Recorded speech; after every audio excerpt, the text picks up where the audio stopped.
التمثيليه والموسيقيه والسينمائيه احنا لنا بروتوكول مع بعض ولنا اتحاد يتبعنا.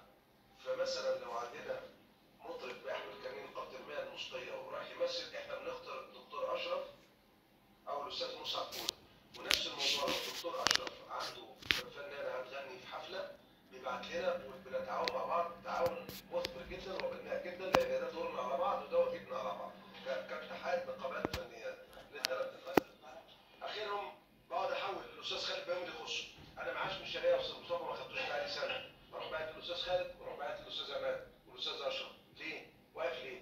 الاقي واحد يقول لي انا مش عارف داخل المستشفى فين، انا ليا فلوس مش عارف عند مين ما خدتها على مستوى المحافظات كلها. في واحد دلوقتي سمنا وعمل حادثه، نعمل ايه؟ في نقابه مهلكه وقاتله وحجم المسؤوليات فيها كبير، مش زي ما كل واحد بيعمل خبرين كده فاهم ان النقابه ان احنا قاعدين 20 واحد على الضيق. لا، احنا 84,000 عازب ما بين عامل ومنتسب.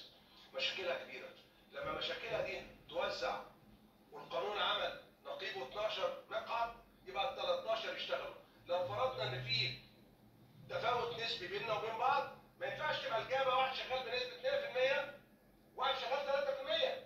ينفع يبقى 100% و80 و70 و75 و60 حتى و50 مقبول عندي، لكن يبقى 10% لا، ده مش مقبول خالص وما ينفعش وحرام.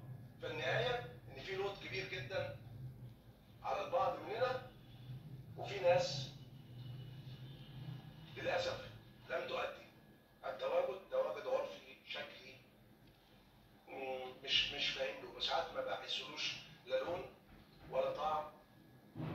وللاسف انا بحب زملائي جدا، فجيت على نفسي كتير.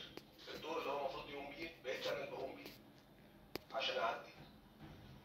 وما في حد من زملائي اللي انا بتكلم عليهم دول غير لما جبته قعدنا هنا في المكتب مره، وقعدنا هنا على الترابيزه دي مره، وقعدنا في بيتي مرات، واقول له من فضلك خليك معانا، يعني انا بحبك، احنا عايزين ننجح.